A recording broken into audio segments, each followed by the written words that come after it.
Mwenyekiti wa chama kikuu cha upinzani nchini Tanzania, Chama cha Demokrasia na Maendeleo Chadema, Tundu Antipas Lissu, ambaye anakabiliwa na mashtaka ya uhaini pamoja na makosa mengine nchini kupitia wasimamizi wa kurasa zake rasmi za mitandao ya kijamii, ametoa ujumbe mzito na wa dharura ukieleza kuwa maisha yake yapo katika hatari kubwa sana. Akizungumza kupitia taarifa iliyochapishwa kwenye mtandao wa kijamii wa X, msimamizi wa ukurasa wa mwanasiasa huyo alibainisha kuwa taarifa zenye kuaminika kutoka vyanzo mbalimbali zinaonyesha kuwa usalama wa mwenyekiti huyo uko katika tishio kubwa. Taarifa hiyo iliongeza kuwa kwa zaidi ya siku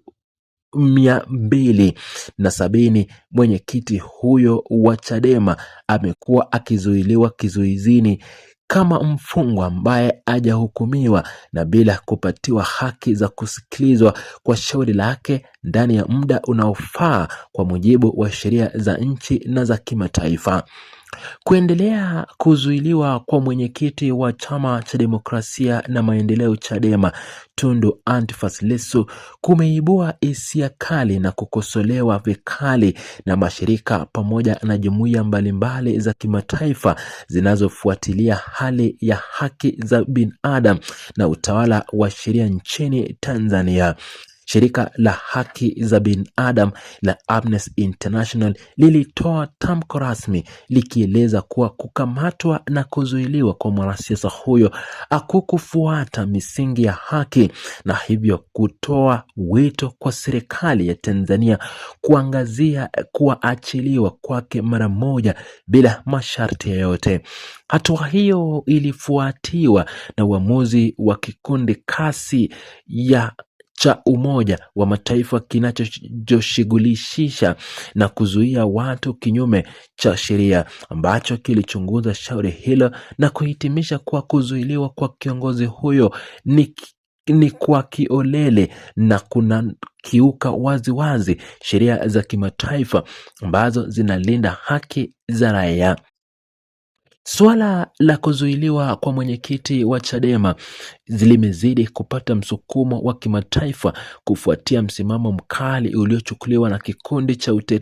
utekelezaji wa mawaziri wa Jumuiya ya Madola CMAG tarehe 10 Julai mwaka 2026. Kikundi hicho cha diplomasia kilitoa matakwa rasmi kikitaka serikali ya Jamhuri ya Muungano wa Tanzania inayotawaliwa na Rais Samia Suluhu Hassan kuhakikisha inatua na kumaliza kabisa swala la kuzuiliwa kwa mwanasiasa huyo ndani ya muda wa siku 30. Mstari huo wa kidiplomasia unaonyesha kuwa mfumo wa utawala na mahakama nchini Tanzania unakabiliwa na shinikizo kubwa kutoka kwa wadau wa kikanda na kimataifa wanaotaka kuona misingi ya demokrasia na uwazi ikifuatwa bila kukiuka haki za msingi za kiongozi huyo wa upinzani.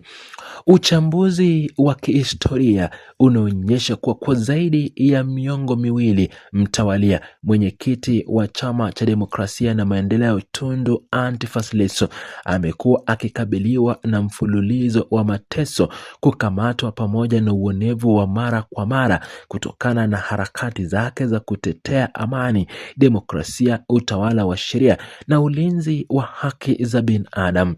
Mwanasiasa huyo amekuwa sauti kuu katika kukosoa mfumo wa utawala, akishinikiza mabadiliko ya kikatiba na kisheria ili kuweka uwazi katika mfumo wa uchaguzi na utoaji wa haki nchini. Mtazamo wake usioyumba umemfanya kuwa mmoja wa wanasiasa wanaofuatiliwa kwa karibu zaidi ndani na nje ya mipaka ya Tanzania na vyombo vya habari pamoja na taasisi za kiuchunguzi.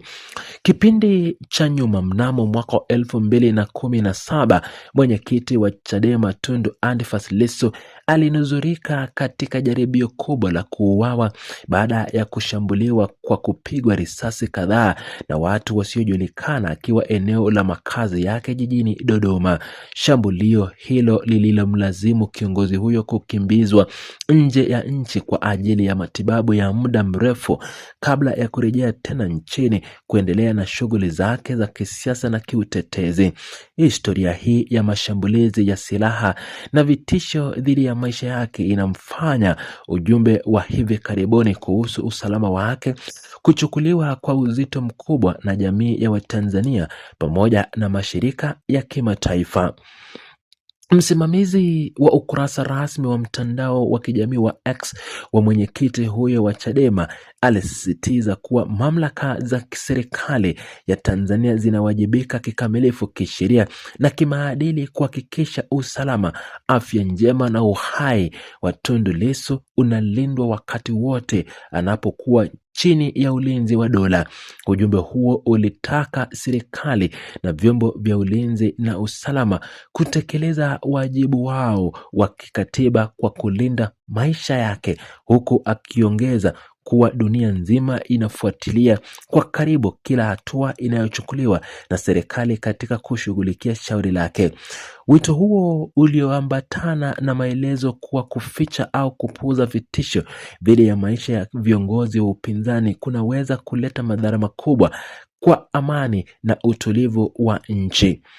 Kesi inayomkabili mwenyekiti wa Chama cha Demokrasia na Maendeleo Taifa Lissu inahusisha mashtaka nzito ya uhaini, kosa ambalo kisheria linaweza kubeba adhabu kali zaidi chini ya kanuni za adhabu za nchi. Pamoja